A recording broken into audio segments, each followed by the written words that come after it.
Hi guys and welcome back to the channel Deepak Yadav Education. Welcome to the Daily Hindu News and Editorial Analysis of 4th of May 2024. तो guys आज है तारीख 4 मई 2024 और है Saturday.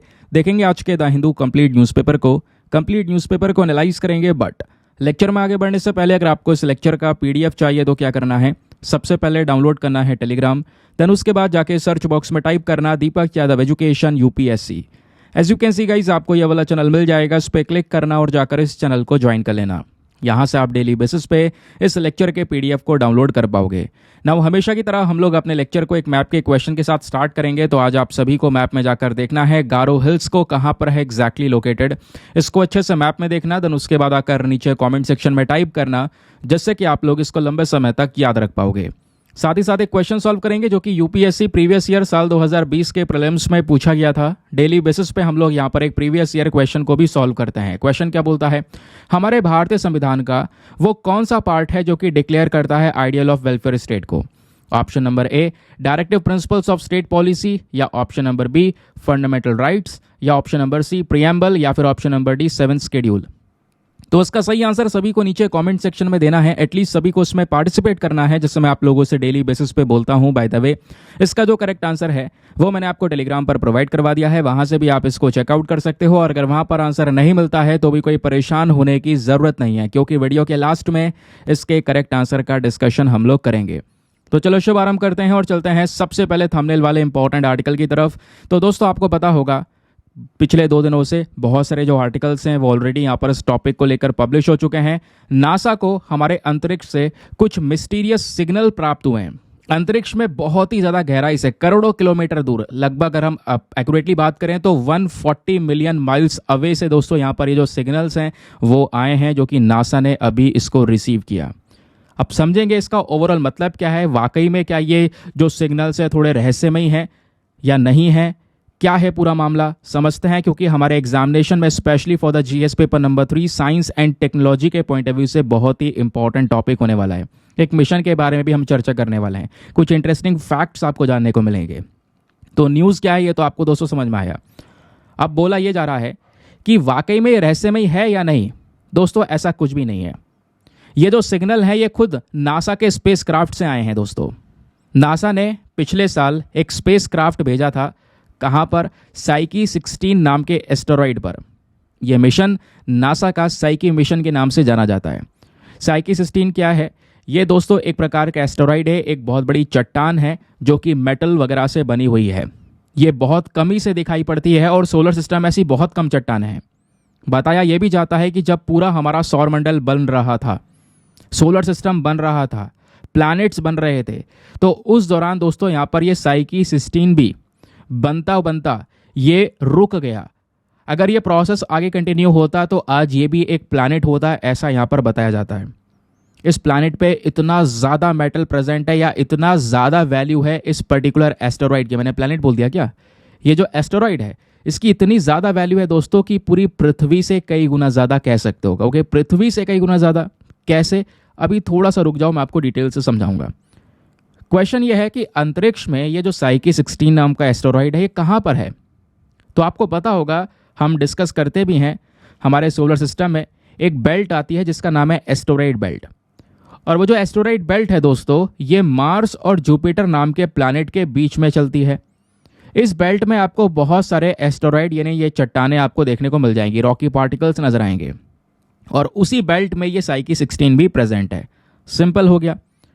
अब दोस्तों यहाँ पे अगर हम साइकी की बात करते हैं तो बताया यह जाता है कि इसके ऊपर नासा ने अपना पिछले साल अक्टूबर में मिशन भेजा ताकि इसको और ज़्यादा एक्सप्लोर किया जा सके। तो उसी मिशन के ज़रिए दोस्तों क्या होता है, वो जो लेज़र सिग्नल है वो हमारे पास में आते हैं। कहोगे इस लेज़र सिग्नल का काम क्या है, काम यह है कि हमें तुरंत पता चलता रहे कि हमारा पर्टिकुलर जो मिशन है वो कहाँ तक जा रहा है, कैसे काम कर रहा है। क्योंकि अभी जो हमारे पास में टेक्नोलॉजी है दोस्तों वो ज़्यादा बेटर तरीके से काम नहीं करती है, क्योंकि हमें इतना पता नहीं चलता, पता चलता है लेकिन बहुत देर से पता चलता है कि हमारा मिशन कहाँ पर है। यानी जो डेटा वहाँ से आ रहा है बहुत ही ज़्यादा डिले कर देता है। ऐसे कई बार मिशंस में ऑर्बिट पे वो मिशन पहुँच जाता है, उसके कई घंटों बाद यहाँ पे पता चलता है कि हाँ वो मिशन वहाँ पे पहुँचा। तो डेटा में डिले है दोस्तों। उसी चीज़ को यहाँ पर कहीं ना कहीं इम्प्रूव किया गया है, क्योंकि इस पर्टिकुलर साइकी मिशन के ऊपर जो एयरक्राफ्ट भेजा है इसमें एक सिस्टम लगाया गया है जिसका नाम है DSOC, that is deep space optical communication system. इसका मेन मकसद यही है कि जो कम्युनिकेशन है इसको कम समय में पॉसिबल किया जा सके, कनेक्शंस को दूर तक थोड़ा तेजी से डेवलप किया जा सके। अदरवाइज जैसे पहले समय लग जाता हमें पता ही नहीं है, लेकिन वो मिशन पहुंच चुका है, काफ़ी देर बाद पता चल रहा है। ठीक है, क्योंकि यहाँ पर ज़्यादातर क्या होता है वो रेडियो फ्रीक्वेंसी कम्युनिकेशन का यूज़ करते हैं। अब यहीं पर हम दोस्तों क्या कर रहे हैं, डीप स्पेस ऑप्टिकल कम्युनिकेशन का इस्तेमाल कर रहे हैं, जिससे जो इन्फॉर्मेशन है, जो डेटा है वो डायरेक्टली यहाँ पर हमारे पास में आएगा। फास्टर कनेक्शंस के बेसिस पर थोड़ा तेज़ी से डेटा हमको प्राप्त होगा, क्योंकि आप ये देख पा रहे हो 140 माइल्स दूरी से दोस्तों यहाँ पर ये जो डेटा है वो ट्रांसमिट किया गया है, और पहले के कंपैरिजन में काफ़ी तेज़ी से डेटा आया है, ये भी यहाँ पर बताया जा रहा है। आई होप इसके बारे में आपको ये जो क्लैरिटी है वो मिल चुकी है, एग्जैक्टली पूरा मामला क्या चल रहा है। और उस इक्विपमेंट का प्लीज़ ध्यान रखिएगा। नासा का जो ये ऑप्टिकल कम्युनिकेशन डिमॉन्स्ट्रेशन है दोस्तों, इसने ये प्रूव किया है कि ये डेटा को ट्रांसमिट कर सकता है मैक्सिमम रेट में, और वो मैक्सिमम रेट है 267 Mbps। 267 Mbps की स्पीड से डेटा को ट्रांसमिट कर सकता है, ट्रांसफ़र कर सकता है। लेकिन दोस्तों अगर वो स्पेसक्राफ्ट बहुत ही ज़्यादा दूरी पर होगा, जैसे ये 140 मिलियन माइल्स दूरी पर है, तो थोड़ा सा डेटा डिले हो जाएगा, बट इतना डिले नहीं होगा जैसे पहले हो रहा था। मतलब अनुमान तो ये लगाकर बैठे थे जो हमारे साइंटिस्ट्स हैं कि जो हमने ये पूरा इक्विपमेंट लगाया है ये हमको डेटा देगा 1 Mbps की स्पीड से। लेकिन दोस्तों इसने कहीं ना कहीं जितना सोचा था उस एक्सपेक्टेशन से ज़्यादा करके दिखाया। जो डेटा ट्रांसमिट हुआ है दोस्तों वो 25 Mbps की स्पीड से हुआ है। ये भी यहाँ पर एक इंपॉर्टेंट चीज़ है, या इंपॉर्टेंट अचीवमेंट आप कह सकते हो नासा का। ठीक है, तो अगर स्पेसक्राफ्ट और ज़्यादा दूर होगा तो डेटा ट्रांसमिशन रेट थोड़ा सा लोअर हो जाएगा, थोड़ा स्लो हो जाएगा, बट पहले के कंपैरिजन में फास्ट रहेगा। क्लैरिटी मिल गई? चलिए, ये पूरा का पूरा मामला चर्चाओं में था। अब ज़रा इसको साइड कर देता है। यहाँ से कुछ एग्जाम में ऐसा इंपॉर्टेंट बन भी नहीं रहा है। अगर कुछ बना तो आपसे इस इक्विपमेंट के बारे में पूछा जा सकता है, और दूसरी चीज़ अगर कुछ क्वेश्चन बना तो साइकी मिशन के बारे में क्वेश्चन बन सकता है। अब सवाल यह है कि साइकी मिशन है क्या दोस्तों, आओ ज़रा मैं आपको इसके बारे में डिटेल से बताता हूँ। नासा ने इस मिशन पर अपना एक स्पेसक्राफ्ट भेजा है, साइकी स्पेसक्राफ्ट। ये क्या करेगा, ये इस पर्टिकुलर एस्टेरॉइड को एक्सप्लोर करेगा, इसके बारे में और डिटेलिंग्स निकालेगा। पहली बात, ये एस्टेरॉइड कोई छोटा मोटा एस्टेरॉइड नहीं है दोस्तों। कहाँ पर है ये? एस्टेरॉइड बेल्ट में। अभी मैंने आपको बताया था मार्स और जुपिटर, इन दोनों प्लैनेट के बीच में ये जो आपको बेल्ट दिख रही है ना, यही है एस्टेरॉइड बेल्ट। इसी एस्टेरॉइड बेल्ट में हमारा ये साइकी वाला एस्टेरॉइड भी प्रेजेंट है। समझ गए? अब दोस्तों ये जो जर्नी होने वाली है इस एस्टेरॉइड मिशन की, वैसे अभी तो उसको काफ़ी टाइम लगेगा, 2029 तक पहुंचेगा। ये बड़ी जर्नी है, क्योंकि दोस्तों यहाँ पर कह सकते हो 3.6 बिलियन किलोमीटर्स का कम से कम जो डिस्टेंस है वो यहाँ पर कवर करना है, ऐसा बोला जा रहा है। और ये एस्टेरॉइड लगभग कितना बड़ा होगा ये आप इमेजिन कर सकते हो। कुछ डिटेल्स दी गई है। जो माउंट एवरेस्ट है ना, 1,30,000 माउंट एवरेस्ट को साथ में मिला लो। उसके अलावा जो आपको गीज़ा के पिरामिड नज़र आते होंगे, पिरामिड ऑफ गीज़ा, ये 4 बिलियन पिरामिड्स लगा लो। 747 जो एयरलाइंस है बोइंग के, उसको 47 ट्रिलियन एयरलाइंस ले लो। आप कह सकते हो ये सब का वजन जो होगा वो अप्रॉक्सीमेटली यहाँ पर कहीं ना कहीं ये भी कम रह जाएगा थोड़ा बहुत जो है इस एस्टेरॉइड की कंपैरिजन में। तो ये एस्टेरॉइड का जो मास है वो डेफिनेटली बहुत ही ज़्यादा आपको यहाँ पे नजर आएगा। सवाल ये है, ये जिसका नाम साइकी रखा गया है, साइकी 16 या 16 साइकी आपने देखा होगा, इसका मतलब क्या है? और इस एस्टेरॉइड के बारे में थोड़ा और डिटेल जानते हैं। तो दोस्तों यहाँ पे पृथ्वी से काफ़ी दूरी पर है, जैसे मैंने आपको बताया। इसको डिस्कवर किया गया था 1853 में। कब? 1853 में दोस्तों यहाँ पर इसको पूरी तरह से डिस्कवर किया गया। एक इटालियन एस्ट्रोनॉमर थे जिनका नाम है एनिबेले डे गैस्पर्ड। उन्होंने यहाँ पर इसको डिस्कवर किया था, और उन्होंने ही यहाँ पर इस एस्टेरॉइड को नाम दिया साइकी। साइकी क्या है? साइकी बेसिकली एक एंशिएंट ग्रीक गॉडेस है, गॉडेस ऑफ द सोल, आत्मा की देवी। और दोस्तों यहाँ पर जैसे आपको ज़्यादातर एस्टेरॉइड देखने को मिलते हैं ना, जो चट्टानों, कंकड़, बर्फ, इन सब चीज़ों से मिलकर बने होते हैं, वैसा नहीं है ये जो साइकी वाला एस्टेरॉइड है ये ज़्यादातर मेटेलिक है। बहुत सारा मेटल्स इसके ऊपर प्रेजेंट है, ऐसा यहाँ पर बोला गया है। इसका जो शेप है थोड़ा आलू की तरह आपको देखने को मिलेगा, पटेटो की तरह कुछ इस प्रकार से। कुछ और फोटोज़ भी आपको आसपास देखने को मिलेंगे। एक सेकंड को मैं आपको कुछ और फोटोज़ दिखाता हूँ। वैसे आपने देख ही लिए होंगे, ये यहाँ पर इस तरीके के कुछ फोटोज़ वगैरह इंटरनेट पर आपको नजर आएंगे। तो इसका शेप कैसा है वो यहाँ पर बताया गया। बाकी बोला जा रहा है कि जैसे आपको पता होगा कि हमारी जो पृथ्वी है वो सूर्य का एक चक्कर लगाती है, तो एक चक्कर एक साल में लगाती है 365 डेज में, है ना। उसी प्रकार से जो ये साइकी वाला एस्टेरॉइड है दोस्तों, ये 5 साल में सूर्य का एक चक्कर लगाता है ना। वैसे ही आप देख पाओगे पृथ्वी जो है अपने ऑर्बिट पर भी घूमती है। अपने ऑर्बिट पर जब वो घूमती है तो 24 घंटे में वो एक चक्कर लगा लेती है वैसे, है ना, पूरा दिन कंप्लीट हो जाता है। वैसे यहाँ पर जो ये हमारा साइकी एस्टेरॉइड है ये 4 घंटे में अपने ऑर्बिट पर रोटेट हो जाता है, ठीक है। तो ये यहाँ पर थोड़ा डिफरेंस हो गया पृथ्वी और साथ में इस एस्टेरॉइड के बीच का। अब कुछ और इंपॉर्टेंट फाइंडिंग्स आई हैं। सबसे पहली चीज़ दोस्तों, यहाँ पर जो साइकी के बारे में बहुत सारी और भी डिटेल्स है, इसके जो पिक्चर्स वगैरह हैं जो आए हैं वो हबल स्पेस टेलीस्कोप ने हमें भी दिए हैं। हबल स्पेस टेलीस्कोप एक बड़ा टेलीस्कोप जिसको लॉन्च किया गया था हमारे अंतरिक्ष में, लो अर्थ ऑर्बिट में, स्पेशली 1990 के अंदर में, ठीक है। तो इसी टेलीस्कोप ने यहाँ पर साइकी के बारे में काफ़ी सारी इंफॉर्मेशन हमको शेयर की। बताया कि भाई एक यूनिक एस्टेरॉइड है जो कि ज़्यादातर आयरन और निकल से बना हुआ है। और बताया गया है ये भी कि जैसे हमारे पृथ्वी का कोर वाला रीजन है कुछ उसी प्रकार से आपको ये दिखाई देगा, क्योंकि अगर आप पृथ्वी को देखोगे और बिल्कुल अंदरूनी हिस्सा देखोगे, बिल्कुल निचला हिस्सा, वो इनर कोर वाला रीजन आपको देखने को मिलेगा। तो कुछ इसी प्रकार से यहाँ पर जो साइकी है वो भी आपको कोर में देखने को मिल जाता है, ऐसा बोला जा रहा है। क्योंकि मैंने आपको बोला था कि जैसे जैसे यहाँ पर सोलर सिस्टम बना, इवॉल्यूशन हुआ, तो उस दौरान ये भी बढ़ रहा था बट एकदम से रुक गया, नहीं तो ये भी प्लैनेट बनता। बताया ये भी जाता है कि जो आयरन है दोस्तों, यानी कि इस एस्टेरॉइड पर, इस चट्टान पे जो आयरन प्रेजेंट है वो आयरन कितना ज़्यादा है, 10,000 क्वाड्रिलियन यूएस डॉलर से ज़्यादा।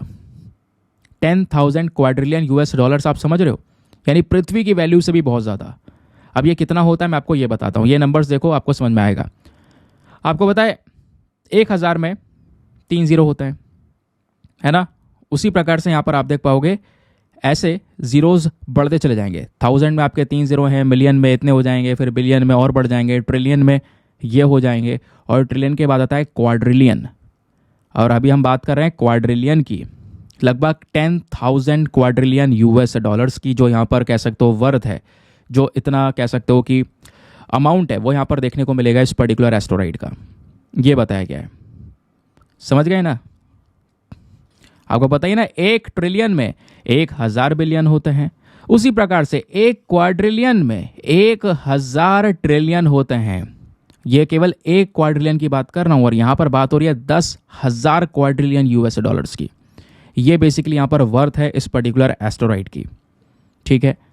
आई होप आपको इसके बारे में हर एक बात समझ में आई। अब दोस्तों आप सोचोगे कि हमारी पृथ्वी की क्या वैल्यू होगी, ओवरऑल दुनिया भर की जो कंट्रीज हो उसकी इकॉनमी क्या होगी। तो अगर हम यहाँ पर देखें तो वर्ल्ड की जो इकॉनमी है दोस्तों, जैसे यहाँ पर कुछ अनुमान के हिसाब से बताया गया था लास्ट ईयर की 2023 तक हमारे वर्ल्ड का जो इकॉनमी है वो लगभग 105 ट्रिलियन यूएस डॉलर्स रहेगी। 105 ट्रिलियन डॉलर ये वर्ल्ड की इकॉनमी रहेगी, ऐसा यहाँ पर कुछ अनुमान दिया गया था। जबकि आप यहाँ पर देखोगे तो बात हो रही है ये जो इस पर्टिकुलर एस्टेरॉइड पर जो आयरन प्रेजेंट है उसकी खुद की जो वैल्यू है वो लगभग यहाँ पर इतनी क्वाड्रिलियंस आपको देखने को मिल जाती है। तो ये बेसिकली कंपैरिजन किया गया है, ये बेसिकली वर्ल्ड की इकॉनमी से कंपैरिजन किया गया है, पूरी पृथ्वी से कंपैरिजन नहीं किया है। दुनिया की इकॉनमी कितनी है उसके बेसिस पर इसको कंपैरिजन किया गया है, ठीक है। तो साइकी के बारे में आई होप आपको ये सारी बातें क्लियर हो चुकी हैं। लास्ट ईयर भी हमने डिस्कस किया था सितंबर के महीने में, आपको याद होगा। ये कुछ बेसिक चीज़ें हैं, प्रीलिम्स में पूछी जा सकती हैं, प्लीज़ इसको ध्यान रखिएगा। अब आगे आते हैं। आगे बढ़ने से पहले एक इंपॉर्टेंट इन्फॉर्मेशन, अगर आप लोग हमारे पेड ग्रुप्स को ज्वाइन करना चाहते हो, आपके पास में बढ़िया मौका है इसको ज्वाइन करने का। यहाँ पर आपको डेली बेसिस पे करंट नोट्स के पीडीएफ वगैरह मिलते हैं। जैसा आप देख पाओगे आर्टिकल्स हैं, आर्टिकल में इतना सारा डिटेल इन्फॉर्मेशन भरा हुआ है। ये सब इन्फॉर्मेशन दोस्तों आपको एक पीडीएफ में प्रिंटेड फॉर्म में प्रोवाइड करवाया जाता है, जिसका प्रिंट आउट वगैरह आप निकलवा सकते हो। ये पीडीएफ हिंदी इंग्लिश दोनों भाषाओं में होता है। इस ग्रुप में आपका सारा करंट अफेयर का कंटेंट सिक्योर हो जाता है। इधर उधर पीडीएफ इकट्ठे करना, स्टोर करना, सीक्वेंस में लगाना कोई ज़रूरत नहीं है। सारा काम खत्म ग्रुप ज्वाइन करने के बाद, क्योंकि इसी ग्रुप में पीडीएफ्स इतने सारे पड़े हैं, डेट वाइज पड़े हैं, सब कुछ ऑर्गेनाइज वे में आपको दिया गया है। किसी भी तारीख का पीडीएफ उठाओ, डाउनलोड करो, पढ़ो, डिलीट कर दो, अनलिमिटेड ऑप्शंस आपके पास में अवेलेबल है। स्टोरेज का कभी दिक्कत ही नहीं आएगा। और ग्रुप को ज्वाइन करने का जो फी पेमेंट है वो भी बहुत मिनिमम है, just 499 for the lifetime access. या जब तक आपका सिलेक्शन ना हो जाए तब तक आप इतने अमाउंट में ग्रुप को ज्वाइन करके रख सकते हैं।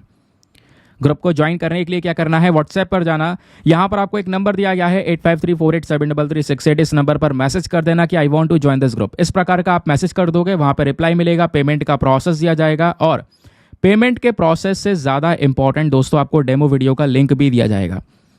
आप पूरे डेमो वीडियो को चेक कर सकते हैं कि मुझे कैसे कैसे क्या क्या चीज़ें मिलेंगी और किस तरीके से मैं उसका यूज़ कर सकता हूँ, मुझको कैसे फ़ायदा होगा और अपने आप को फुल्ली सेटिस्फाई करने के बाद में जाकर ये इन्वेस्टमेंट आप कर सकते हैं।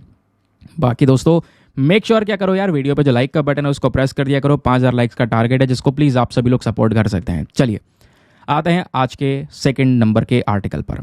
आज के अखबार में पेज नंबर 5 पर आर्टिकल प्रेजेंट है जिसको हम GS paper number 2 international relations के साथ में लिंक करने वाले हैं। इंपॉर्टेंट टॉपिक है। यहाँ पे हम इंडिया और इंडोनेशिया के संबंध के बारे में बात करेंगे क्योंकि दोनों देशों ने मिलकर अग्री किया है कि हम साथ में मिलकर अपने डिफेंस कोलैबोरेशंस को और ज़्यादा मजबूत करेंगे।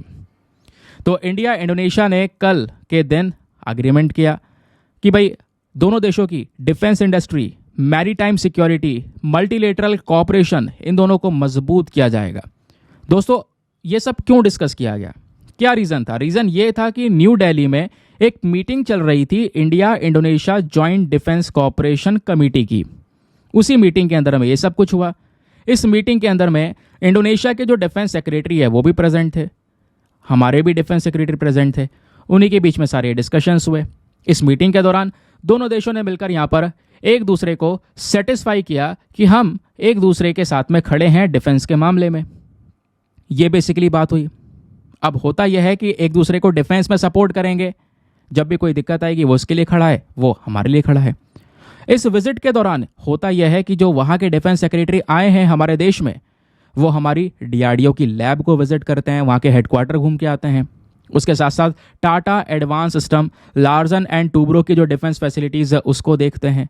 साथ ही साथ में कह सकते हो और भी जो बड़ी बड़ी इंडस्ट्रीज़ हैं हमारी जो डिफेंस पर्सपेक्टिव से वर्क कर रही हैं, वो सब यहाँ पर वो घूम के आते हैं। हमें करना भी चाहिए, हम चाहते हैं अपने डिफेंस आइटम्स को ज़्यादा से ज़्यादा प्रमोट करना। तो ये सब के बेसिस पर आखिरकार एक जो क्रक्स है वो क्या निकल कर आया है, दोनों ने मिलकर डिसाइड किया है कि जो डिफेंस की इंडस्ट्रीज़ हैं दोस्तों, यानी इंडोनेशिया में जो डिफेंस आइटम्स, हथियारों बनाने वाली इंडस्ट्रीज़ हैं, भारत में भी ऐसी कई सारी इंडस्ट्रीज़ हैं, दोनों के बीच में कोलैबोरेट करके काम किया जाएगा। बस यही तो अग्रीमेंट हुआ है। अब इसमें ज़्यादा डिटेल्स है ही नहीं, जो आर्टिकल आपके सामने है पूरा रखा हुआ है। अब अगर हम एग्जामिनेशन के पॉइंट ऑफ व्यू से देखें तो यहाँ से कुछ बन सकता है। जो नॉर्मल पर्सन होगा या फर्स्ट टाइम तैयारी कर रहा होगा वो उस आर्टिकल को ऐसे ही पढ़ के चला जाएगा, हाँ भाई एग्रीमेंट हुआ है, बस इसमें क्या है, इसमें कुछ नहीं है, हटा दो। लेकिन एग्जामिनेशन के पॉइंट ऑफ व्यू से देखें तो दोस्तों जीएस नंबर 2 के हिसाब से आपको इंडिया और इंडोनेशिया दोनों के संबंध के कुछ इंपॉर्टेंट फैक्चुअल पॉइंट्स पता होने चाहिए जो mains, prelims as well as interview सभी में हेल्प कर सकता है। अब क्या है, चलो मैं आपको बताता हूँ। पहले लोकेशन देखते हैं। तो दोस्तों यहाँ पर यह है इंडिया। इंडिया के कंपैरिजन में इंडोनेशिया कहाँ पर है ये आपको देखने को मिलेगा।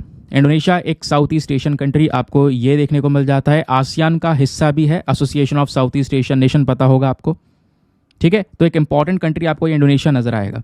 अलग अलग आइलैंड्स में, बहुत सारे आइलैंड्स में फैला हुआ है। अब ज़रा डिस्कस करते हैं इनके संबंध के बारे में। दोनों देशों के बीच में जो संबंध है, डिप्लोमेटिक रिलेशंस, वो कब से स्टैब्लिश हुए थे? 1951 से। और दोनों देशों के बीच में जो व्यापार को लेकर संबंध कब बने? 1978 में। फिर दोस्तों साल 2018 में भारत इंडोनेशिया ने मिलकर अपने संबंधों को और मजबूत करने के लिए कॉम्प्रहेंसिव स्ट्रेटेजिक पार्टनरशिप की तरफ हाथ बढ़ाया।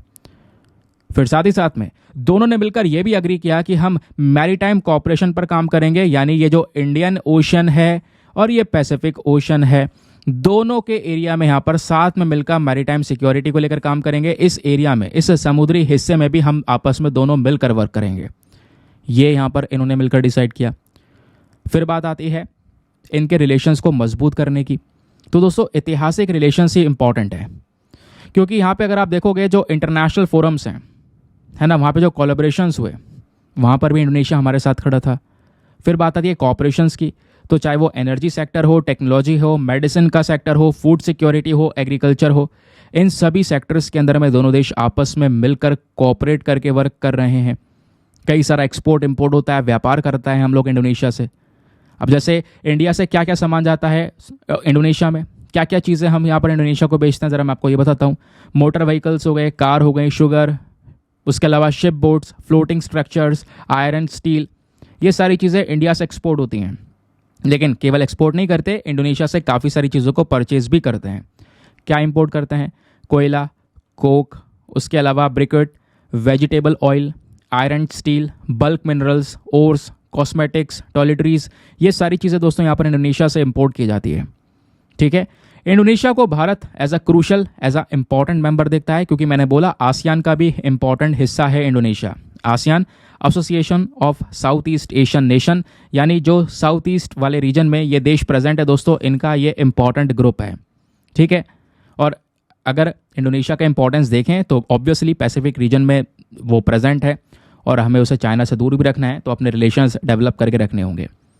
और इसी के बेसिस पर इंडो इंडोनेशिया जॉइंट कमीशन नाम का जो एक पर्टिकुलर मंच है वो भी सेटअप किया गया 2003 में, और दोनों देशों ने मिलकर फिर डबल टैक्सेशन अवॉइडेंस एग्रीमेंट भी किया 2012 में। जो डबल टैक्स लग रहा था, इधर से यही सरकार लगा रही थी, उधर से वो सरकार लगा रही थी, उस एग्रीमेंट को यहाँ पर लेकर आई कि भैया एक ही जगह से टैक्स लगेगा, चाहे आप लगाओ चाहे हम लगाएं। जैसा भी मॉरिशस के साथ खेल हुआ था, जिसमें थोड़ा बदलाव भी किया गया था, पता होगा। ये बात हो गई। अब दोस्तों ये तो सब साइड कर दो, इकोनॉमिक रिलेशंस कैसे हुए, व्यापार क्या हुआ, डिप्लोमेटिक रिलेशन कैसे हुआ। अब बात आती है इनके डिफेंस रिलेशन की।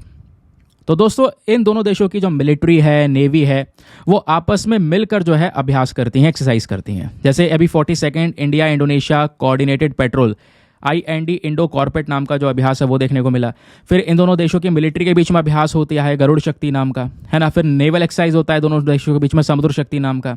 अभी मतलब मई में ही होने वाला है ये जो इंडो कॉर्पेट है दोस्तों, ये मई में होने वाला अभ्यास।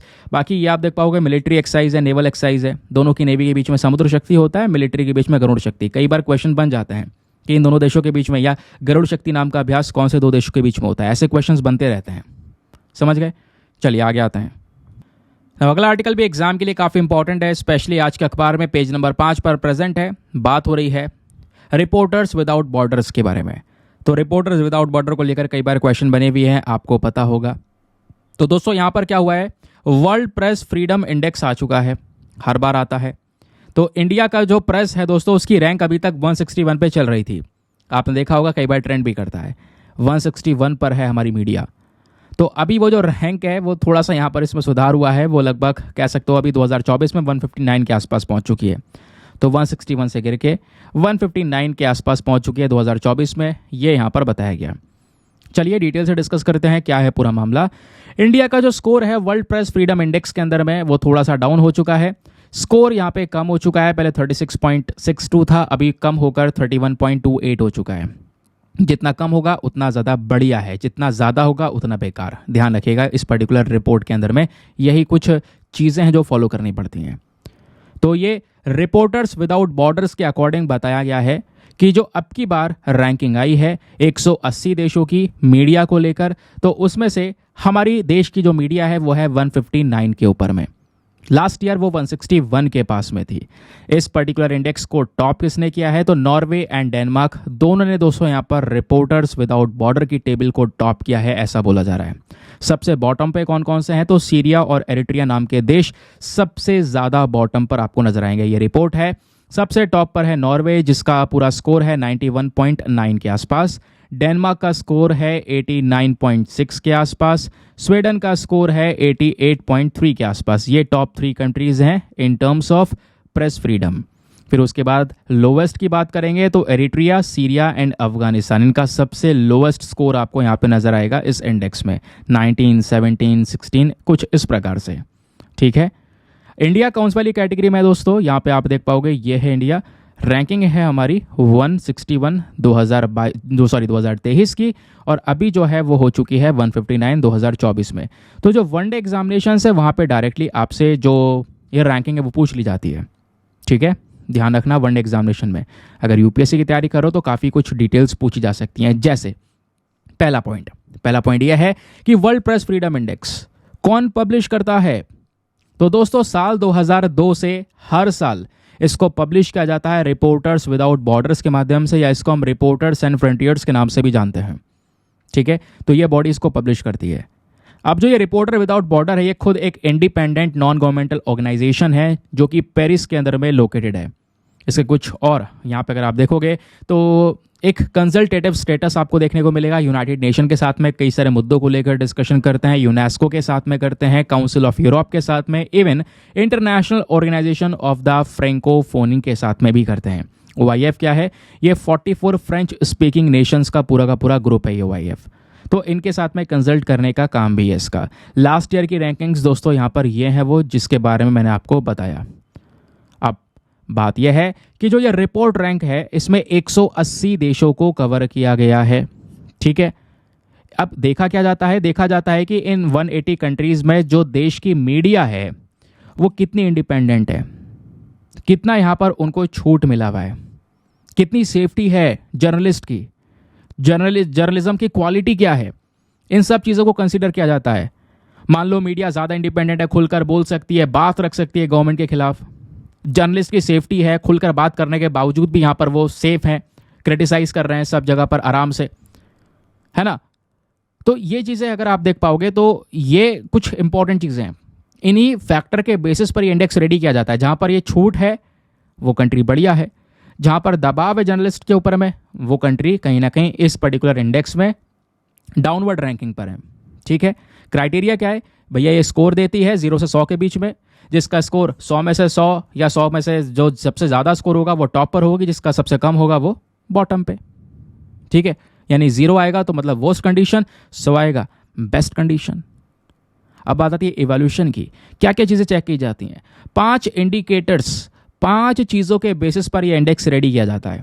पहला पॉलिटिकल कॉन्टेक्स्ट, दूसरा लीगल फ्रेमवर्क, तीसरा इकोनॉमिक कॉन्टेक्स्ट, चौथा सोशो कल्चरल कॉन्टेक्स्ट एंड पांचवा सेफ्टी। ये 5 चीज़ें कंसीडर कर इस इंडेक्स को रेडी किया जाता है, ठीक है। तो प्रीलिम्स के लिए बहुत इंपॉर्टेंट डेटा है दोस्तों, सब कुछ मैंने आपके सामने रख दिया है। क्वेश्चन बना तो यहीं से बनेगा। ये तो आपका न्यूज़पेपर का आर्टिकल है, लेकिन इस आर्टिकल से हटकर जो बैकग्राउंड डेटा है, वर्ल्ड प्रेस फ्रीडम इंडेक्स वगैरह, वो ही आपके सामने है।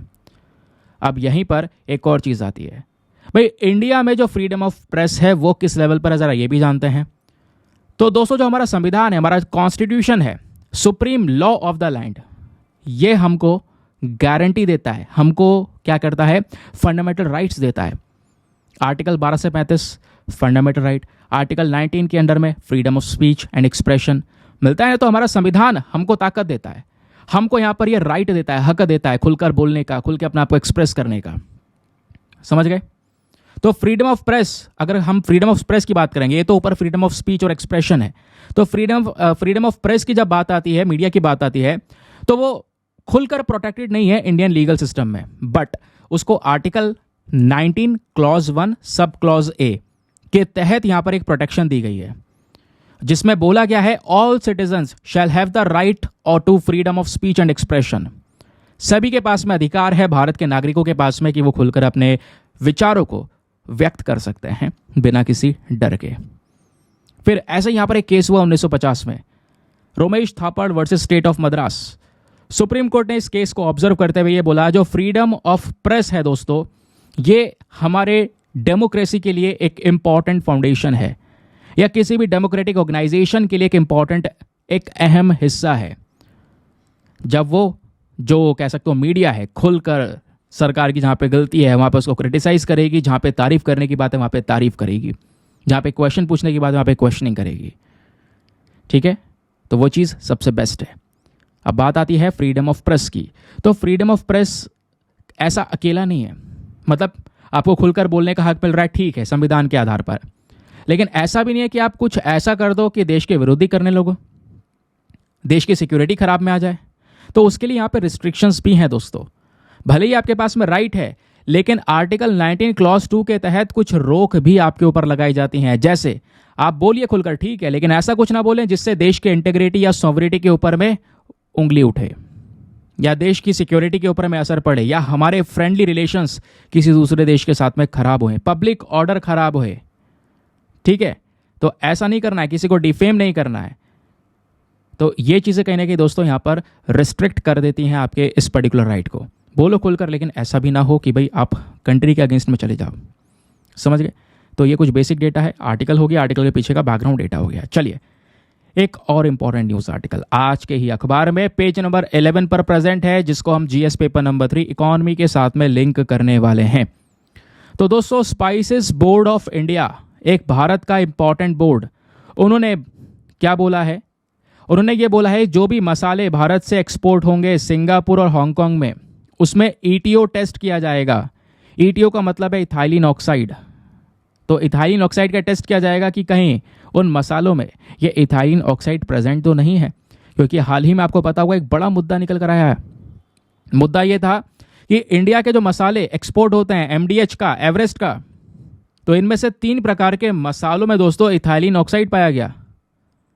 और सिंगापुर और हांगकांग ने दोस्तों यहां पर दुनिया भर को जता दिया कि भारत के इन मसालों से कैंसर हो सकता है एक इंसान को, रोक लगा दी उसके ऊपर में। जिस बेसिस पर दुनिया भर में इन मसालों की चर्चाएं हुई, अमेरिका, ऑस्ट्रेलिया ये भी उतर आया, यूएस, ऑस्ट्रेलिया दोनों ने मिलकर यहां पे भारत के कुछ मसालों को लेकर चिंता व्यक्त की, ऐसा यहां पर बताया गया। तो दोस्तों अभी इस पूरे मुद्दे में, क्योंकि मसालों की इंडस्ट्री भारत की बहुत बड़ी है, मसालों के लिए इंडिया जाना जाता है। मैं आपको बताता हूं 2023 में दोस्तों इंडिया ने 3.95 बिलियन यूएस डॉलर्स का स्पाइसेस एक्सपोर्ट किया था। आप ये इमेजिन करो, मिलियन की बात नहीं हो रही है, बिलियन डॉलर्स की बात हो रही है। तो इंडस्ट्री ऑब्वियसली नंबर से पता चल रहा है एक बड़ी इंडस्ट्री है। तो इस केसेस में स्पाइसेस बोर्ड ऑफ इंडिया ने यहाँ पर यह बोला कि अब जो भी मसाले जाएंगे सिंगापुर और हांगकांग में, उसमें इथाइलिन ऑक्साइड का टेस्ट किया जाएगा। ठीक है, टेस्ट करके भेजेंगे ताकि हमारे मार्केट को कोई असर ना पड़े, मार्केट हमारा एज इट इज बना रहे। अब बात यह है कि चलो हमने आर्टिकल तो पूरा पढ़ लिया यार, अब क्या होगा, ऐसी आर्टिकल पढ़ के थोड़ा निकल जाएंगे। इस आर्टिकल में बहुत सारा बैकग्राउंड डेटा है जो छिपा हुआ है, क्वेश्चन बनेंगे वहाँ से।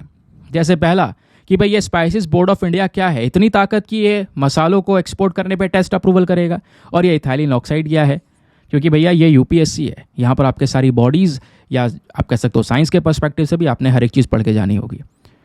चलिए पहले बात करते हैं स्पाइसेस बोर्ड ऑफ इंडिया की। तो एक प्रकार की स्टैट्यूटरी ऑर्गेनाइजेशन है, एक ऐसा संगठन जो कि एक्ट के माध्यम से बनाई गई है। 26 फरवरी 1987 में स्पाइसेस बोर्ड एक्ट 1986 के तहत यहाँ पर इसको बनाया गया। तो दोस्तों यहाँ पर यह बात हो गई स्पाइसेस बोर्ड ऑफ इंडिया की। ये अकेला नहीं था, जब इसको बनाया गया है तो पुराने वाले बोर्ड के साथ में मिला दिया गया, जिसमें cardamom board and spices export promotion council दोनों को मिलाकर स्पाइसेस बोर्ड ऑफ इंडिया बना दिया गया। तो भारत का पूरा मसालों का जो सेक्टर है या पूरी इंडस्ट्री है वो ये बोर्ड देखने का काम करता है। उनका एक्सपोर्ट करना, इंपोर्ट करना, हर एक इंपॉर्टेंट डिसीजंस लेना, वो सारा काम स्पाइसेस बोर्ड ऑफ इंडिया का है। ठीक है, इस बोर्ड की रिस्पॉन्सिबिलिटी है कि जो हमारी इंडस्ट्री है वो डेवलप करे, प्रोडक्शन इंप्रूव हो, प्रोडक्टिविटी इंप्रूव हो, क्वालिटी इंप्रूव हो, है ना, ये हमारा मेन टारगेट है। अब सबसे इंपॉर्टेंट पॉइंट दोस्तों, ये जो स्पाइसेस बोर्ड ऑफ इंडिया है ये कौन से मंत्रालय के अंडर में आता है, क्वेश्चन बन सकता है। तो इसकी नोडल मिनिस्ट्री है ministry of commerce and industry. ठीक है, प्लीज़ इसको ध्यान रखिएगा। चलिए, ये तो हुआ हमारे इस आर्टिकल का पार्ट नंबर 1 कंप्लीट। अब आता है पार्ट नंबर 2। यहीं पर आपको इथाइलिन ऑक्साइड के बारे में भी कुछ बेसिक चीज़ें पता होनी चाहिए। इथाइलिन ऑक्साइड दोस्तों एक फ्लेमेबल गैस है जो मसालों में पाई गई है ना। अब होता क्या है, आसानी से पानी में घुल जाती है, कलरलेस गैस है। उसके अलावा जो इथाइलिन ऑक्साइड है ये एक मैनमेड केमिकल भी है। ठीक है, इंसान इसको बना सकता है, जिसका हम यूज़ करते हैं इथाइलिन ग्लाइकोल बनाने में। अब सवाल यह है, इस इथाइलिन ऑक्साइड का यूज़ कहाँ पे होता है? इसका छोटा अमाउंट दोस्तों जो कीटाणु वगैरह होते हैं, कीड़े वगैरह होते हैं हमारे एग्रीकल्चर प्रोडक्ट्स में, उसको कंट्रोल करने के लिए, उन कीड़ों को कंट्रोल करने के लिए यूज़ किया जाता है। और इसका हेल्थ इंपैक्ट भी, अगर ये इथाइलिन ऑक्साइड हमारे बॉडी में पहुँचे एक लिमिट से ज़्यादा, तो इससे क्या होगा, हमारा सीधा सेंट्रल नर्वस सिस्टम डैमेज हो जाएगा, इंसान डिप्रेशन में चला जाएगा, और इसकी वजह से इरिटेशन होने लगेंगी आँखों में, नाक में, नोज़ में, थ्रोट में, लंग्स में, ब्रेन को डैमेज हो सकता है डायरेक्टली, नर्वस सिस्टम डैमेज हो सकता है, और ब्रेन एक इंपॉर्टेंट अहम हिस्सा है पूरे बॉडी का। तो ये हो गई बात इथाइलिन ऑक्साइड की। चलिए, ये हो गया हमारा बेसिक डेटा। अब आता है फाइनली हम लोग अपने एडिटोरियल डिस्कशन पर। ये न्यूज़पेपर के छोटे छोटे आर्टिकल थे, अब आता है असली एडिटोरियल आर्टिकल, जहाँ पे राइटर अपने पॉइंट ऑफ व्यूज़ बताएंगे, बात करेंगे कि भैया ये प्रॉब्लम है, इसको लेकर क्या करना चाहिए। तो सबसे पहला आज का द हिंदू का एडिटोरियल आता है यहाँ पर, ये वाला द हिंदू न्यूज़पेपर में। आप पता है आपको आज सैटरडे है, सैटरडे में ऑलरेडी एडिटोरियल कम आते हैं, एक पूरा पेज नहीं आता, एक ही पेज आता है। वहाँ पर इकलौता आर्टिकल आपका काम का है, क्योंकि इलेक्शन का समय पॉलिटिकल आर्टिकल बहुत ज़्यादा आपको नजर आएंगे, वो हमारे काम के नहीं होते हैं, तो टाइम वेस्ट आपने करना भी नहीं है। तो ये जो राइटर हैं दोस्तों यहाँ पे हैप्पीमन जैकोब, कई आर्टिकल लिखते हैं ये, कई सारे इनके एडिटोरियल आपको देखने को मिलेंगे, इंटरनेशनल रिलेशंस को लेकर कई सारे आर्टिकल इनके देखने को मिलेंगे। तो आज भी वही आर्टिकल है। राइटर ये बोलते हैं कि जो इंडिया है दुनिया भर में एक इमेज उसकी बड़ी है, दुनिया भर में इंडिया काफ़ी तेज़ी से ग्रो करता हुआ आया है, नो डाउट। लेकिन अपने ही रीजन में, अपने ही रीजन यानी साउथ एशिया के अंदर दोस्तों इंडिया का जो ये रोल है वो कम होता चले जा रहा है। इंडिया को कहीं ना कहीं चाइना काउंटर करता चल जा रहा है साउथ एशिया में। तो वो चीज़ यहाँ पे राइटर ने एक्सप्लेन की है, समझेंगे आखिरकार क्या है यहाँ पर इनका कहना और क्या क्या चीज़ें यहाँ पर ये कह सकते हो एज अ सजेशन के तौर पर बताते हैं जो आपको एग्जाम में भी हेल्प कर सकती है। ठीक है, चलिए अब बात करते हैं आर्टिकल के बारे में। तो सबसे पहले पैरा में राइटर क्या बोलते हैं दोस्तों? राइटर ये बोलते हैं कि जो आज के समय का इंडिया है दोस्तों, इंडिया की फॉरेन पॉलिसी बहुत स्ट्रांग है, दुनिया में बढ़ती हुई नजर आई है। इंडिया कहीं ना कहीं एक एब्सोल्यूट पावर की तौर पर नजर आया, ग्रोथ नो डाउट बहुत ज़्यादा हुई है। लेकिन अपने रीजन साउथ एशिया के अंदर में चाइना से हमारे सामने जो ये कह सकते हो फेस टू फेस चल रहा है, इस दौरान चाइना कहीं ना कहीं आगे जीत रहा है, चाइना हमारे रीजन में पैर पसार रहा है।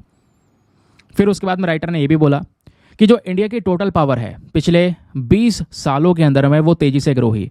आज के समय पर हमारी इकोनॉमिक ग्रोथ काफ़ी मजबूत है, मिलिट्री कैपेबिलिटीज़ बहुत ज़्यादा है, मिलिट्री बहुत स्ट्रांग है ना। सबसे बड़ी यंग डेमोग्राफी है, नौजवान लोग हैं देश के अंदर में। उसके अलावा बड़े बड़े ग्रुप्स के अंदर में G20 की मीटिंग हमने करवाई, G7 में हमारे लिए इन्विटेशन का अभी यहाँ पर आया है, G7 की जो मीटिंग होने वाली है इटली में, उसका इन्विटेशन आया है पीएम मोदी को। उसके अलावा बहुत सारे मल्टीलेटरल ग्रुप्स हो गए जैसे Quad, BRICS, Shanghai cooperation organisation, ऐसे और भी डिफरेंट ग्रुप्स हो गए। यहाँ पे इंडिया का एक बहुत बड़ा इंपॉर्टेंस देखने को मिला है।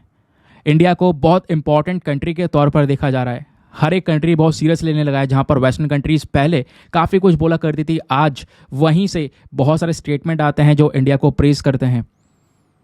और अभी तो हम यूनाइटेड नेशन सिक्योरिटी काउंसिल के मेंबर भी नहीं है, उसके बावजूद भी यहाँ पर इंडिया को अलग अलग जगह पर इनवाइट किया जाता है, बड़े बड़े बॉडीज़ के अंदर में, बड़े बड़े ग्रुप्स के अंदर में। तो इंडिया ग्लोबली एक सिग्निफिकेंट पावर के तौर पर नजर आ रहा है। इंडिया दुनिया भर में तेज़ी से ग्रो कर रहा है, लेकिन डेफिनेटली हमें अभी भी बहुत सारी चीज़ें करने की ज़रूरत है। एक इंटरनेशनल अटेंशन इंडिया ने प्राप्त किया है, पिछले साल भी हमने एक इंटरनेशनल अटेंशन प्राप्त किया, तो भारत की एक सेंट्रल पोजीशन है। लेकिन यहीं पर एक और चीज़ आती है जो कि हमें समझनी होगी। राइटर बोलते हैं दूसरी चीज़ है वो है चाइना। ठीक है, दुनिया में इंडिया बढ़ रहा है, क्लियर है, लेकिन चाइना हमारे रीजन में जहाँ पर इंडिया है, हमारे आस पड़ोसी देश हैं, हमारी नेबर कंट्रीज़ हैं, बांग्लादेश है, म्यांमार है, पाकिस्तान है, श्रीलंका है, मालदीव्स है, अफ्रीकन कंट्रीज़ हैं कई सारी, ये हमारे आस पड़ोसी देश हैं। ये पूरा साउथ एशिया रीजन कहलाता है। भले ही यहाँ पर कितना इंडिया का ग्लोबल राइज हुआ हो, लेकिन अपने ही एरिया में हमारा इन्फ्लुएंस कम हुआ है। जब हम इंडिया के इन्फ्लुएंस की बात करते हैं तो यहाँ पर दोस्तों साउथ एशिया रीजन में कम हुआ, लेकिन चाइना का इन्फ्लुएंस आज बढ़ रहा है। इंडिया की पावर जो है अपने ही एरिया में कम हुई है, तो वो चीज़ हमें कहीं ना कहीं ध्यान में रखनी होगी, इस पे सख्त कदम लेने की हमें काफ़ी ज़्यादा ज़रूरत है। और राइटर बोलते हैं इसके लिए कुछ फैक्टर्स यहाँ पे मैं आपको बता रहा हूँ। जैसे जैसे अमेरिका हमारे साउथ एशियन रीजन से निकला, क्योंकि कई सारे कंट्रीज़ में अमेरिका बसा हुआ था लंबे समय से, जैसे अफगानिस्तान की बात करें वहाँ पे था, जैसे निकला चाइना का रोल आ गया, चाइना ने इंपॉर्टेंट रोल प्ले किया। ऐसे ही अलग अलग देशों के साथ में हुआ दोस्तों। अमेरिका के विड्रॉ करते ही चाइना ने वो जगह भर दी, जबकि वो जगह भरनी थी भारत को, तो ये इंडिया के लिए बड़ा डिसएडवांटेज है। उसी समय पर यहाँ पर एक और चीज़ है दोस्तों, आप देखोगे चाइना ने इतना ज़्यादा यहाँ पर चाल चली है, अपने डेट ट्रैप के अंदर फंसाया है। पता है डेट ट्रैप डिप्लोमेसी मैंने बताया ना, एक देश को इतना ज़्यादा उधार देते हैं, ये उधार दे देकर यहाँ पर उसको अपने जाल में इस तरीके से फंसा लेते हैं कि वो देश फिर चाइना की सुनेगा, क्योंकि नहीं तो फिर उसे उधार चुकाना होगा, और उधार वो चुका पाएगा नहीं क्योंकि उसका दिवालिया निकल चुका है। जैसा सबसे बड़ा एग्जाम्पल श्रीलंका, वही हाल तो मालदीव्स का हो रहा है अभी। राइटर क्यों बोल रहे हैं कि भाई इंडिया का जो प्रेजेंस है या इंडिया का इन्फ्लुएंस हमारे रीजन में कम हो रहा है? सबसे लेटेस्ट एग्जाम्पल है मालदीव्स का।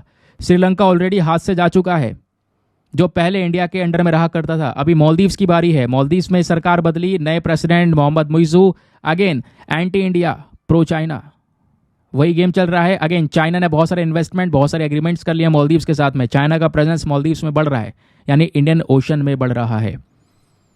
ठीक है, तो वो चीज़ यहाँ पर राइटर ने एक्सप्लेन की कि भाई ये काम करने की ज़रूरत है। फिर ये बोलते हैं कि जो ये राइज ऑफ चाइना है वो एक्सप्लेन करता है इंडिया का रीजनल डिक्लाइन, यानी अपने एरिया में भारत का इन्फ्लुएंस कम होना। और ये चीज़ हमें समझनी होगी, क्योंकि जब हम अपने एरिया में स्ट्रांग नहीं होंगे तो फिर दुनिया में जो आज के समय पर एक राइज देखने को मिल रहा है वो भी फिर किस वैल्यू का। अब इंडिया को साउथ एशिया में दोस्तों एक बहुत बड़ा कंपटीशन फेस करना पड़ रहा है चाइना के साथ में। कंपटीशन जैसे इंडिया के आसपास की हर एक कंट्री देख लो, चाइना का बड़ा इन्फ्लुएंस है। फॉर एग्जाम्पल पाकिस्तान की बात करेंगे तो एक एनिमे कंट्री है इंडिया का, बट होता क्या है, चाइना का तो बहुत सगा दोस्त है।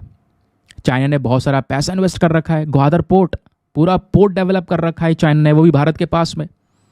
मालदीव्स की बात करें, अगेन आ चुका है। श्रीलंका हम्बनतोता पोर्ट पता होगा। उसके अलावा म्यांमार के अंदर इन्होंने यहाँ पर बहुत सारा कह सकते हो अग्रीमेंट कर रखा है। म्यांमार में आज भी सपोर्ट कर रहे हैं, जबकि म्यांमार से आज इंडिया दूर है काफ़ी। म्यांमार तो हमारा पड़ोसी देश है, बॉर्डर सटा हुआ है म्यांमार का इंडिया से। म्यांमार में आपको पता है तख्ता पलट हुआ है, मिलिट्री रूल चल रहा है। इंडिया ने इतना ज़्यादा रिलेशंस वहाँ पे डेवलप करने की कोशिश ही नहीं की, बात ही नहीं करनी चाहिए, क्योंकि वहाँ पर डेमोक्रेसी ख़त्म कर चुके हैं म्यांमार की मिलिट्री ने। लेकिन चाइना ने उसके बावजूद भी बहुत रिलेशंस डेवलप किए, बहुत हथियार बेचे म्यांमार को। तो म्यांमार में भी चाइना का इस दौरान भी जो इन्फ्लुएंस है वो बढ़ गया। तो ऐसे कई सारे केसेस हुए हैं दोस्तों, जो श्रीलंका के साथ हुआ, मालदीव्स के साथ हुआ, म्यांमार के साथ हुआ। ऐसे यहाँ पर नेपाल में भी हमने देखा चाइना का इन्फ्लुएंस बढ़ रहा था, वो भी देखने को मिला दोस्तों। तो ये चीज़ यहाँ पे राइटर मेंशन करते हैं कि यहाँ पर हमें थोड़ा काम करने की ज़रूरत है, क्योंकि साउथ एशिया के अंदर में अगर कोई बड़ी पावर एज अ चाइना के तौर पर देखेगा तो फिर इंडिया का जो ये इतना ज़्यादा कह सकते हो इन्फ्लुएंस इंक्रीज हुआ है दुनिया भर में, वो फिर किस लेवल का रह जाएगा। ठीक है। और दूसरी तरफ यहाँ पर आपको पता है चाइना एक स्ट्रॉन्ग कंट्री है। यूएसए की साइड में आज हम यूएसए से बिल्कुल टक्कर मानते हैं चाइना की, कि भाई अगर दूसरा सुपर पावर है कोई तो यहाँ पर चाइना है अमेरिका के बाद में। तो उसको लेकर राइटर ये बोलते हैं हमें कुछ करने की ज़रूरत है। क्या करने की ज़रूरत है? तो इन्होंने कुछ सजेशन दिए। चलिए अब यहाँ पर उन सजेशन को जानने की कोशिश करते हैं। ये बोलते हैं फर्स्ट ऑफ ऑल, सबसे पहले तो हमें एक्सेप्ट करना होगा जो रियलिटी है, कि जो हमारे नेबर्स हैं वो आज के समय पर छिनते चले जा रहे हैं, हमारे पड़ोसी देश चाइना की तरफ झुकते चले जा रहे हैं। ये एक्सेप्ट करना हमारे लिए ज़रूरी है। जब तक एक्सेप्ट नहीं करेंगे तब तक कदम उठाएंगे ही नहीं। दूसरा काम ये करना होगा, हमें फोकस करना है इन कंट्रीज़ के साथ में। भाई दूर दूर की कंट्रीज़ के साथ में आप रिलेशंस डेवलप करो सही है, लेकिन ज़्यादा फोकस करना होगा पड़ोसी देशों के पास में, जिससे जो चाइना कर रहा है उन देशों के लिए उस चीज़ को हम मैच कर सकें और उस देश को यकीन हो कि नहीं हमारे लिए चाइना नहीं इंडिया बेटर है। समझ गए? तो चाइना का इन्फ्लुएंस भारत के आसपास के देशों में इतना नहीं बढ़ेगा। अगर बढ़ता है तो वो इंडिया के लिए ही कंसर्न पैदा करेगा, नो डाउट आने वाले समय पर। तो ये काम करने की ज़रूरत है। तीसरा, हमें अपनी एक रणनीति लेकर चलनी पड़ेगी। रणनीति स्ट्रैटेजी के अंदर में हमारा ट्रेड यानी जो व्यापार वगैरह है इसको लेकर आना होगा। हमें अपने पड़ोसी देशों की जो सरकारें हैं उनसे बातचीत करनी होगी, कोएलिशंस डेवलप करने होंगे, नए फोरम बना सकते हैं, मीटिंग्स हो सकती हैं रेगुलर बेसिस पर, क्योंकि जितनी ज़्यादा बातचीत उतने ज़्यादा अच्छी तरीके से रिलेशंस डेवलप होते हुए नजर आएंगे। क्योंकि आज अगर आप देखोगे तो इंडिया को अपने पार्टनर्स को भी साथ में लाने की ज़रूरत है। जैसे India, USA, Japan, Australia, European union, इनको साथ में लेकर आए। इंडिया के सारे पार्टनर्स हैं, इंडिया के सगे दोस्त हैं। ठीक है। तो दोस्तों यहाँ पर इन देशों की मदद लेकर पार्टनरशिप करके हम श्रीलंका, मालदीव्स, बांग्लादेश इनको अपनी स्ट्रैटेजी का हिस्सा बना सकते हैं। क्योंकि जब आप चाहोगे अमेरिका को साथ में लोगे तो अमेरिका या ऑस्ट्रेलिया, इनके भी रिलेशंस चाइना से ख़राब हैं। यूएसए भी नहीं चाहता चाइना आगे जाए, ऑस्ट्रेलिया भी नहीं चाहता। तो इनके साथ में रिलेशंस करके हम श्रीलंका, मालदीव्स, बांग्लादेश इनको अपनी साइड कर सकते हैं, इनसे एंगेजमेंट बढ़िया कर सकते हैं, इनसे पार्टनरशिप बढ़िया कर सकते हैं, जिससे ये चाइना से जो फ़ायदा मिल रहा है उसको ठुकरा कर सीधा इंडिया के साथ में एक लॉयल्टी पर बने रहें। ये काम हमारे लिए करना बहुत ही ज़्यादा ज़रूरी है, ये राइटर ने एक्सप्लेन किया। फिर राइटर बोलते हैं फाइनली सबसे इंपॉर्टेंट बात तो यह है कि इंडिया दुनिया भर में तेज़ी से बढ़े और अपने एरिया के अंदर में उसका इन्फ्लुएंस कम हो। तो फिर यहाँ पर ये एक बहुत बड़ा क्वेश्चन मार्क बन जाता है कि जब हम अपने एरिया में एक कह सकते हो कि स्ट्रेंथ को मेंटेन नहीं कर पा रहे हैं तो फिर क्या हम जो है दुनिया भर में एक स्ट्रेंथ मेंटेन कर पाएंगे या नहीं कर पाएंगे। ठीक है। तो हमारे लिए ये एक बहुत महत्वपूर्ण कदम है जिसको लेकर हम एक बहुत बड़ा डेवलपमेंटल चेंज कर सकते हैं। आई होप आपको इसके बारे में एक बड़ी क्लैरिटी मिल चुकी है। आप पढ़िए, आपको मज़ा आएगा। सारी चीज़ें मैंने पूरा लाइन टू लाइन हर एक चीज़ एक्सप्लेन कर दी है कि राइटर क्या कहना चाहते हैं। चलिए आगे आता हूँ उसके बाद में नेक्स्ट एक और इम्पॉर्टेंट एडिटोरियल की तरफ। अब जैसे आज हमारे द हिंदू में एडिटोरियल एक ही था काम का, तो हमने इंडियन एक्सप्रेस का एक इंपॉर्टेंट एडिटोरियल ले लिया है। सी राजा मोहन, नाम ही बहुत है ना, नाम ही काफ़ी है इन राइटर का। इनके आर्टिकल्स बहुत इंपॉर्टेंट होते हैं दोस्तों, कई बार डायरेक्टली प्रश्न हमने मेंस में देखे हैं। तो सी राजा मोहन जी ने यहाँ पर लिखा है आर्टिकल। बात करते हैं ये इंडियाज़ टेक्नोलॉजिकल चैलेंजेस के बारे में, टेक्नोलॉजी का इंपॉर्टेंट रोल, भारत सरकार ने टेक्नोलॉजी के मामले में क्या किया और अभी क्या क्या चुनौतियां हमारे सामने आ सकती हैं या आ रही हैं। तो पहले तो यहाँ पे राइटर ने एक्सप्लेन किया है इंडिया के इस टेक्नोलॉजिकल इंडस्ट्री के बारे में। तो दोस्तों यहाँ पर पूरी दुनिया आज के समय पर टेक्नोलॉजी के पीछे भाग रही है। चीज़ें बदल चुकी हैं, पूरी दुनिया डिजिटलाइज हो चुकी है, क्योंकि दुनिया में 5.44 बिलियन लोग ऐसे हैं जो इंटरनेट का यूज़ कर रहे हैं। अप्रैल 2024 तक का डेटा है, यानी हमारे पूरे दुनिया की जितनी पॉपुलेशन है, जितनी आबादी है, उसकी 67.1% आबादी इंटरनेट पर है, प्रेजेंट है। भाई 60-70% आबादी इंटरनेट पर प्रेजेंट है, तो ये तो होना ही था। टेक्नोलॉजी डेवलप होनी है, काम करना ज़रूरी है। आज के समय पर बड़ी बड़ी जो इकॉनमीज़ है दोस्तों, इनका एक इंपॉर्टेंट रोल बन चुका है एडवांस टेक्नोलॉजीज़ में। वो चाहती हैं यही टेक्नोलॉजी आने वाले समय का भविष्य बनने वाला है। चाइना ने बड़ी बड़ी टेक्नोलॉजी, नए नए इनोवेशंस के ऊपर काम किया। चाइना अपने बड़े बड़े ऑब्जेक्टिव्स लेकर चल रहा है आज के समय पर कि दुनिया भर की जो दूसरे देश की टेक्नोलॉजी है उस पर हम सारी डिपेंडेंसी खत्म कर देंगे, खुद से जो भी डेवलप करेंगे खुद से डेवलप करेंगे और बेचेंगे दुनिया में। ये चाइना का टारगेट है कि मेड इन चाइना पूरा क्रिएट करना। 2025 तक का पूरा प्लान इन्होंने रेडी कर रखा है। और उसी दौरान यूएसए, यूरोप, इन सब ने मिलकर अपने जितने भी एफर्ट्स है, जितनी ताकत है, भरपूर मात्रा में लगानी शुरू कर दी है कि भाई टेक्नोलॉजी सेक्टर में हम एक लीडर बनकर आएंगे। तो इस दौरान इंडिया को पीछे नहीं रहना चाहिए। अब राइटर बोलते हैं कि इंडिया पीछे है भी नहीं। अगर हम इन टर्म्स ऑफ देखें क्या क्या चीज़ें अभी हुई हैं, तो इंडिया के टेक्नोलॉजिकल सेक्टर का स्टेटस क्या, ज़रा पहले ये जान लेते हैं ताकि आप इन फैक्ट्स को रख सको। ये फैक्ट्स बहुत इंपॉर्टेंट होते हैं दोस्तों। तो इंडिया का जो टेक्नोलॉजिकल सेक्टर है दोस्तों, ये आने वाले 5 सालों में 300 से लेकर 350 बिलियन यूएस डॉलर के रेवेन्यू तक पहुंच सकता है, ऐसा बोला जा रहा है। तो इंडिया की इंडस्ट्री बहुत बड़ी है, आबादी बहुत बड़ी है, दुनिया की सबसे ज़्यादा पॉपुलेशन है, नौजवान संख्या है। तो इंडिया की जो टेलीकॉम इंडस्ट्री है दोस्तों, ये आज के समय पर पूरे दुनिया में दूसरी सबसे बड़ी इंडस्ट्री है। और सब्सक्राइबर बेस हमारे देश का 1.1 बिलियन के आसपास का है। जो हम टेलीफोन वगैरह यूज़ कर रहे हैं, सिम कार्ड्स यूज़ कर रहे हैं, तो वह टेलीकॉम इंडस्ट्री दुनिया की दूसरी सबसे बड़ी इंडस्ट्री है, भारत वाली। साथ ही साथ में इंडिया सेकेंड लार्जेस्ट मैन्युफैक्चरर है मोबाइल हैंडसेट का पूरे वर्ल्ड में।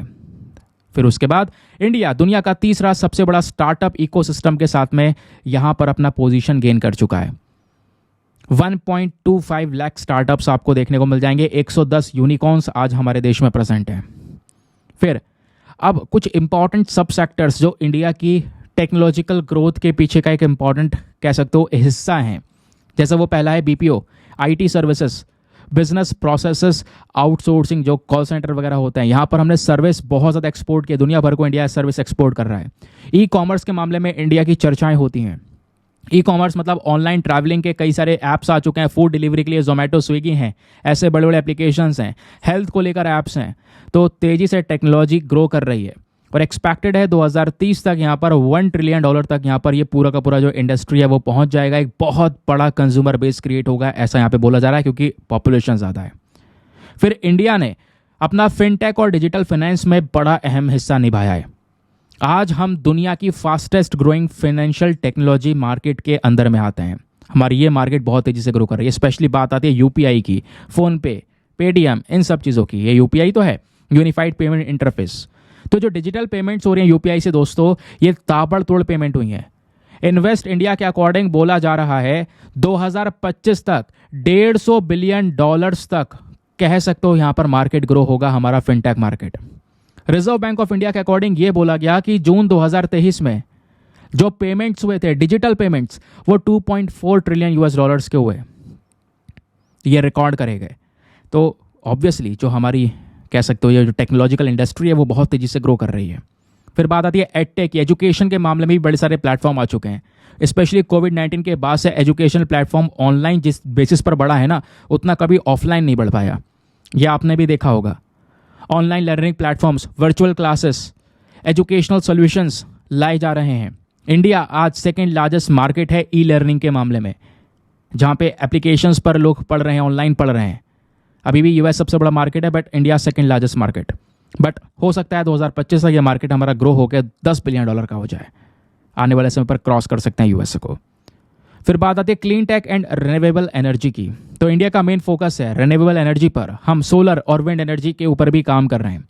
हमारी कंपनीज लगातार नए नए सॉल्यूशंस को डेवलप कर रही हैं एरियाज़ में, energy storage, smart grids, energy efficiency technologies के अंदर में। इंडिया की चौथी रैंक आती है पूरे दुनिया में टोटल रिन्यूएबल एनर्जी कैपेसिटी के मामले में, कि भाई इतनी क्षमता हम रखते हैं। इंडिया के पास में ये ताकत है कि हम अपनी 40% इंस्टॉल्ड जो इलेक्ट्रिसिटी कैपेसिटी है वो हम नॉन फॉसिल फ्यूल से अचीव कर चुके हैं।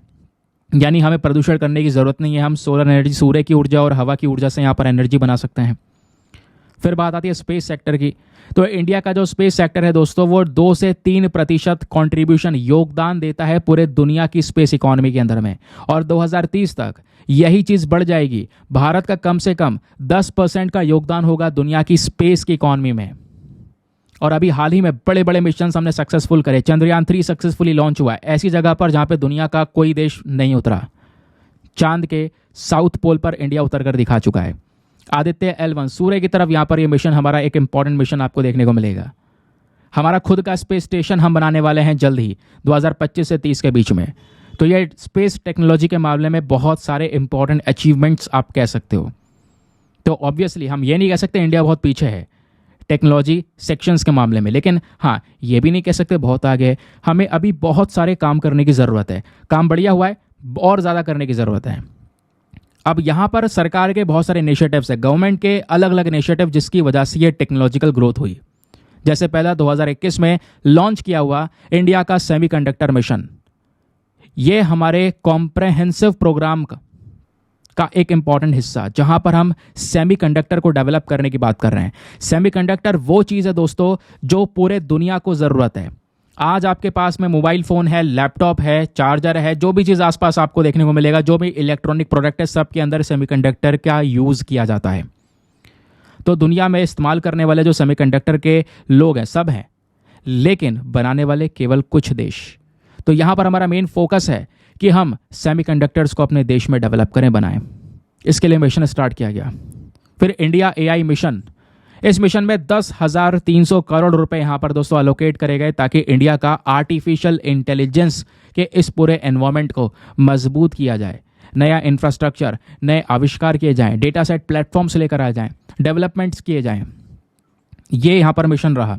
फिर UPI लेकर आया गया, यूनिफाइड पेमेंट इंटरफेस, एक रियल टाइम पेमेंट सिस्टम है जिसको NPCI ने डेवलप किया है, national payment corporation of India, जहाँ पे आप ऑनलाइन ट्रांसफ़र कर रहे हो अपने स्मार्टफोन से, एक झटके में बारकोड स्कैन करके सीधा कह सकते हो कि यहाँ पर आप क्या कर रहे हो, पेमेंट वगैरह कर रहे हो।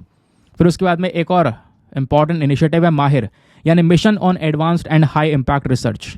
इसको साल 2023 में लॉन्च किया गया था। ये जो पर्टिकुलर इनिशिएटिव है दोस्तों, ये सीधा फोकस करता है हमारे पावर सेक्टर के ऊपर में। इस मिशन का मेन मकसद है रिसर्च को ज़्यादा बढ़ावा देना, डेवलपमेंट पे काम करना। कुछ कटिंग एज टेक्नोलॉजीज हैं जैसे cleaning energy solution, smart grids, इसके ऊपर रिसर्च करना।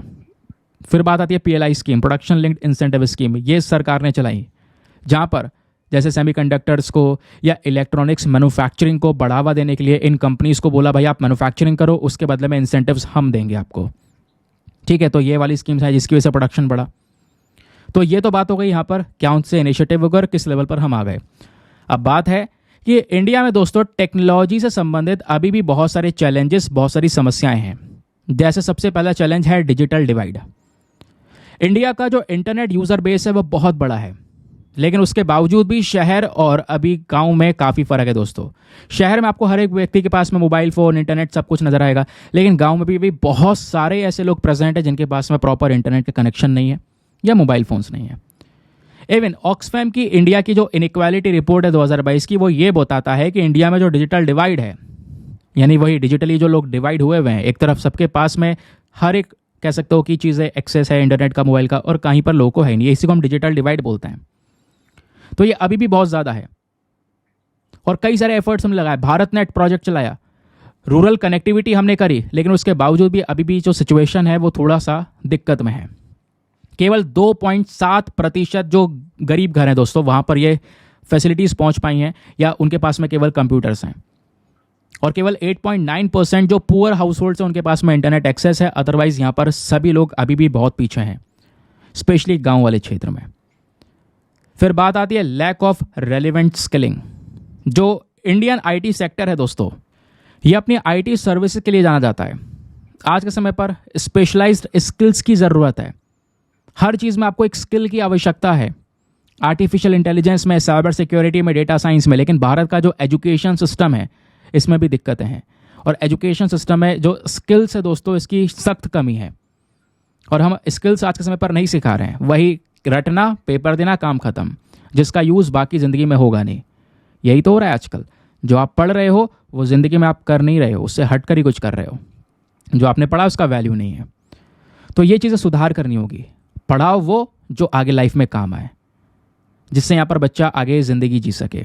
उसे रट कर पेपर दे के सर्टिफिकेट रख के कुछ नहीं करना है, आगे ज़िंदगी जीनी है, कुछ करना है देश के लिए। स्किल्स, स्पेशलाइज्ड स्किल्स देना यहाँ पर बहुत ज़्यादा ज़रूरी है। उसके लिए एजुकेशन सिस्टम में सुधार की ज़रूरत है। फिर है lack of adequate focus on research and development. अगर हम डेवलप्ड कंट्रीज़ के साथ में कंपैरिजन करें तो भारत अपने रिसर्च और डेवलपमेंट पे ज़्यादा कोई पैसा खर्च करता नहीं है। हम अपने जीडीपी का केवल 0.64% खर्च कर रहे हैं। अगर आर&डी पर खर्च किया जाए, इसी से तो इनोवेशंस होंगे, नए नए आविष्कार होंगे, नई टेक्नोलॉजीज आएंगी। समझ गए। फिर एक और दिक्कत है साइबर सिक्योरिटी थ्रेट। इंडिया के पास में जैसे जैसे टेक्नोलॉजी बढ़ी वैसे वैसे साइबर सिक्योरिटी खतरे भी बढ़ते चले गए। कई बार साइबर अटैक हुए, कंप्यूटर्स वगैरह हैक कर लिए जाते हैं, डेटा निकाल लिया जाता है। जैसे साल 2022 में Indian computer emergency response team ने 1.3 मिलियन सिक्योरिटी इंसिडेंट्स को हैंडल किया था। सबसे बड़ा केस हुआ था एम्स दिल्ली का, पता होगा। रैंसमवेयर अटैक हुआ था 2023 में। जो हमारा डेटा है वो यहाँ पर निकालने की कोशिश की गई। तो जितना ज़्यादा डिजिटाइजेशन होगा उतना हैकिंग का खतरा भी रहेगा। फिर बात आती है lack of comprehensive regulation on artificial intelligence. India के पास में आज के समय पर आप देख पाओगे तो प्रॉपर कोई लॉ नहीं है जो कि आर्टिफिशियल इंटेलिजेंस को रेगुलेट कर सके, है ना। इस पर कोई रेगुलेशन नहीं है, इसलिए एआई का खतरनाक यूज़ हो रहा है दोस्तों। लीगल इलीगल कैसा भी यूज़ करो। आई होप आपको इसके बारे में क्लैरिटी मिल चुकी है। यहाँ पर हमें एक प्रॉपर रेगुलेशन की ज़रूरत है, कंट्रोल की ज़रूरत है, जिससे लोग डरें इसका गलत उपयोग करने से। समझ गए। आई होप आप उसके बारे में समझ में आ चुका है। तो ये था आज का हमारा न्यूज़पेपर एनालिसिस। आई होप मज़ा आया होगा, बहुत कुछ जानने को मिला होगा। चलिए आते हैं प्रीलिम्स वाले क्वेश्चन पर। क्वेश्चन ये है, भारतीय संविधान का वो कौन सा हिस्सा है जिसको डिक्लेयर किया गया है, जो डिक्लेयर करता है आइडियल ऑफ वेलफेयर स्टेट। तो वो है option number A, DPSP, that is directive principles of state policy is the correct answer. Now इसी के साथ में करते हैं लेक्चर को समाप्त और मिलते हैं आपसे अगले वीडियो में। आज के लिए bye bye, have a nice day, thank you and जय हिंद।